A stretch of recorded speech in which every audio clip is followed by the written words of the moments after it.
নমস্কার দর্শক বন্ধুরা, হৃদয় বিনার হেসেলে আপনাদের সবাইকে স্বাগত। আজকে আমি করতে চলেছি লাউয়ের খুবই সাধারণ দুটো পদ, লাউয়ের খোলা ভাজা এবং মাছের মাথা দিয়ে লাউ ঘন্ট। পদ দুটি সাধারণ হলেও আমি যে পদ্ধতিতে করতে চলেছি তাতে দুটি পদই খেতে অসাধারণ হবে এবং রান্নাগুলো অতি সহজেই হয়ে যাবে। তাহলে চলুন শুরু করা যাক আজকের রেসিপি। লাউয়ের খোলাগুলো আমি প্রথমে একটু মোটা করে লাউ থেকে কেটে নিয়ে তারপর প্রত্যেকটা খোলাকে আলু ভাজার আকারে কেটে নিয়েছি। এখানে বলে রাখি, লাউ ঘন্ট আর লাউ খোলা ভাজাটা দুটো আলাদা দিনে আমি করেছি। সাধারণত আমি যখনই লাউয়ের এই দুটো প্রিপারেশন করি তখনই প্রথম দিন লাউ ঘন্ট এবং পরের দিন লাউ খোলা ভাজাটা করে থাকি। লাউ খোলাটা আমি এবার হালকা সিদ্ধ করে নেব। এর জন্য প্রেসার কুকারে সামান্য পরিমাণ জল নিয়েছি, এর মধ্যে পুরো লাউ খোলাটা নিয়ে নেব। আপনারা চাইলে প্রেসারের বদলে কড়াইও ব্যবহার করতে পারেন, সেক্ষেত্রে সময়টা একটু বেশি লাগবে। আমার যেহেতু হাতে সময় কম ছিল, আমি প্রেসার ব্যবহার করেছি। ভালো সিদ্ধ হওয়ার জন্য আমি দিয়ে দিচ্ছি এর মধ্যে একদম সামান্য পরিমাণ নুন। খোলা ভাজার জন্য লাগছে একটা মিডিয়াম সাইজের পেঁয়াজ কুচি, একটা কাঁচা লঙ্কা ও অল্প ধনেপাতা কুচি। লাউ খোলাটা আমার সিদ্ধ করা হয়ে গেছে। আমি প্রেসারে দুটি হুইসেল দিয়েছি। একটি মাত্র হুইসেলেও লাউ খোলা কিন্তু সিদ্ধ হয়ে যেতে পারে। লাউটা কতটা কচি তার উপর ডিপেন্ড করছে প্রেসারে কটা হুইসেল আমি দেব, একটা না দুটো। খোলাগুলো কিন্তু খুব সুন্দরভাবে সিদ্ধ হয়েছে। উপর থেকে দেখতে একদম শক্ত লাগছে, কিন্তু ভেতর থেকে একদম নরম হয়ে গেছে। কড়াইয়ে অল্প সর্ষের তেল নিয়ে তার মধ্যে হাফ টিস্পুন পোস্ত আগে ভেজে তুলে নিচ্ছি। পোস্তটা আপনারা চাইলে কাঁচাও দিতে পারেন, কিন্তু ভেজে নিলে পোস্তর মধ্যে একটা ক্রাঞ্চিনেস চলে আসে। পোস্তটা ভেজে তুলে নিয়ে ওই তেলে দিয়ে দিচ্ছি ফোড়ন হিসাবে সামান্য পরিমাণ কালো জিরে, সাথে দিয়ে দিচ্ছি কাঁচা লঙ্কাটা। কালো জিরে আর কাঁচা লঙ্কাকে তেলের মধ্যে ভালো করে নেড়ে নিয়ে এর মধ্যে দিয়ে দিচ্ছি পেঁয়াজ কুচি। এবার লো টু মিডিয়াম ফ্লেমে পেঁয়াজ কুচিটাকে আমি ভাজতে লাগবো। ততক্ষণ পর্যন্ত ভাজবো যতক্ষণ না এর কালার গোল্ডেন ব্রাউন আসে। লাইট গোল্ডেন ব্রাউন কালার চলে এসেছে। এবার আমি যোগ করে দিচ্ছি সিদ্ধ করে রাখা লাউ খোলাটা। পেঁয়াজ ভাজার সাথে এবার লাউ খোলাটা ভালো করে মিশিয়ে নেব। এবার যোগ করে দিচ্ছি স্বাদ মতো নুন আর হলুদ।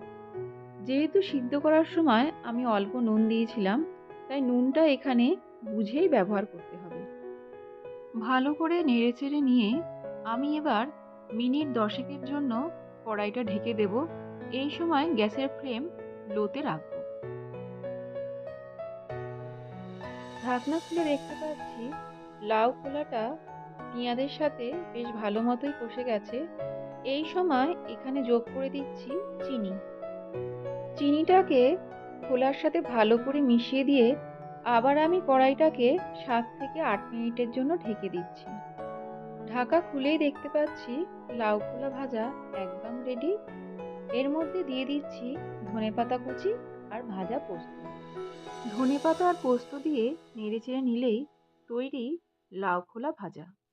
গরম ভাতের সাথে খেলে সবজির একটা খোলার পদই হয়ে উঠবে অসাধারণ। খোলার মতো লাউটাকেও আমি সেম শেপে কেটেছি, শুধু সাইজটা একটু বড় রেখেছি। লাউটাকে আমি ভালো করে ধুয়ে নিয়েছি।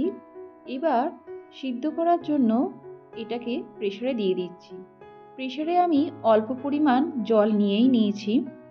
এখানে খুব সামান্য পরিমাণ জল নিলেই চলবে, লাউয়ের পরিমাণ যতটাই হোক না কেন, যেহেতু লাউ থেকে জল ছাড়বে। তাড়াতাড়ি ও ভালোভাবে সিদ্ধ হওয়ার জন্য আমি সামান্য পরিমাণ নুন এতে দিয়ে এটাকে সিদ্ধ হতে বসিয়ে দিলাম। লাউ ঘন্টর জন্য আমি একটা কাতলা মাছের মাথা ভালো করে ধুয়ে নিয়ে নুন হলুদ মাখিয়ে রেখেছি। কানকোগুলো আমি ফেলিনি, কানকোগুলোকেও ভালো করে ধুয়ে নুন হলুদ মাখিয়ে রেখেছি। লাউটা সিদ্ধ হতে হতে আমি এদিকে মাছের মাথাটা ভেজে নিচ্ছি। এর জন্য কড়াইয়ে পরিমাণ মতো সর্ষের তেল নিয়ে নিলাম। তেল ভালো মতো গরম হয়ে আসলে আমি মাছের মাথাগুলো এর মধ্যে দিয়ে দিচ্ছি। মাছের মাথা আর কানকোটা আমি ভালো করে উল্টে পাল্টে ভেজে নিচ্ছি। এই সময় গ্যাসের ফ্লেম হাই টু মিডিয়াম রাখবো। মাছের মাথাগুলো একটু ভালো করে দেখে শুনে ভেজে নিতে হবে, যাতে মাথার ভেতরের কোনো অংশ কাঁচা না থাকে। মাছের মাথাটা আমি খুব ভালো করে ভেজে নিয়ে একটা পাত্রে তুলে রেখেছি। মাত্র 3টে আমি হুইসেল দিয়েছি, লাউটা সিদ্ধ হয়ে যাওয়ারই কথা। দেখা যাক কি হয়েছে। দেখতেই পাচ্ছি লাউটা খুব সুন্দরভাবে সিদ্ধ হয়ে গেছে এবং অনেকটা পরিমাণ জলও বেরিয়ে এসেছে। এবার লাউ থেকে আমি জলটা ভালো করে ছেঁকে নেব। সম্পূর্ণ লাউটা প্রেসার থেকে তুলে নিয়ে তারপর হাতা দিয়ে চেপে চেপে জল যতটা সম্ভব বার করে দেব। এতে আমার রান্নাটা খুব তাড়াতাড়ি হয়ে যাবে। মাছ ভাজার পর কড়াইয়ে যে পরিমাণ তেল পড়েছিল তার মধ্যে নিয়ে নিচ্ছি হাফ টিস্পুন গোটা জিরে, 2টো তেজপাতা আর একটা শুকনো লঙ্কা। এবার আমি এগুলোকে তেলের মধ্যে একটু ভালো করে নেড়েচেড়ে নেব। দর্শক বন্ধুরা, আপনারা যারা প্রথম থেকে আমার সব ভিডিওগুলোই দেখছেন, একটু খেয়াল করবেন আমি প্রত্যেকটা রান্নাতেই যতটা সম্ভব কম তেল ব্যবহার করার চেষ্টা করি। এবার আমি এর মধ্যে দিয়ে দিচ্ছি 2 টিস্পুন জিরে গুঁড়ো। জিরে গুঁড়োটা আমি ভালো করে তেলের মধ্যে ভেজে নেব। 45 থেকে 50 সেকেন্ড ভেজে নেওয়ার পর আমি এর মধ্যে দিয়ে দিচ্ছি জল ঝরানো সিদ্ধ লাউটা। আমি এখানে জিরে গুঁড়ো ছাড়া আর কোনো মশলার ব্যবহার করব না। এবার তার সাথেই লাউটাকে ভালো করে মিশিয়ে নিচ্ছি। মিনিট 10 জন্য ফ্লেম লো রেখে ঢেকে দিলাম। ঢাকা খুলে এবার দিয়ে দিচ্ছি পরিমাণ মতো হলুদ, নুন আর চিনি। নুনটা অবশ্যই এখানে বুঝে দিতে হবে, কেননা সিদ্ধ করার সময় আমি সামান্য নুন দিয়েছিলাম। এই সব জিনিসগুলোর সাথে লাউটাকে ভালো করে মিশিয়ে দিয়ে আমি 10 থেকে 12 মিনিটের জন্য ঢেকে দেব। কাঁচা লঙ্কাটা দিয়ে আমি এবার ঢেকে দিচ্ছি। মিনিট 10 পর ঢাকাটা খুলে আমি মাছের মুড়োটা অ্যাড করে দিয়েছিলাম, দিয়ে আবার মিনিট 10 জন্য ঢেকে দিয়েছিলাম। এবার ফাইনালি খুলে দেখতে পাচ্ছি মাছের মুড়োটা অনেকটাই নরম হয়ে গেছে। এবার দিয়ে দিচ্ছি এর মধ্যে কুচানো ধনেপাতা।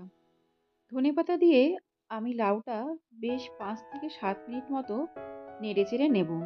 ধনেপাতা কিন্তু লাউ ঘন্টে অনেকটাই স্বাদ বাড়াতে সাহায্য করে। মাছের মাথা দিয়ে লাউ ঘন্ট একদম রেডি।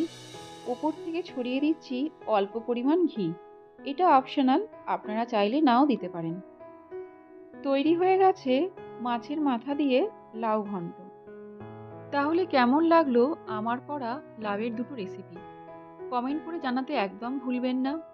পছন্দ হলে লাইক এবং সাবস্ক্রাইব অবশ্যই করবেন। লাউয়ের মধ্যে প্রচুর পরিমাণে জল এবং ফাইবার থাকায় এটি শরীরকে ঠান্ডা রাখে, হজম শক্তি বাড়ায় ও কোষ্ঠকাঠিন্য দূর করে।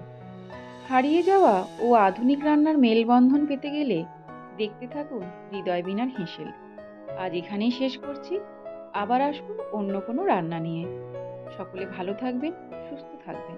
নমস্কার।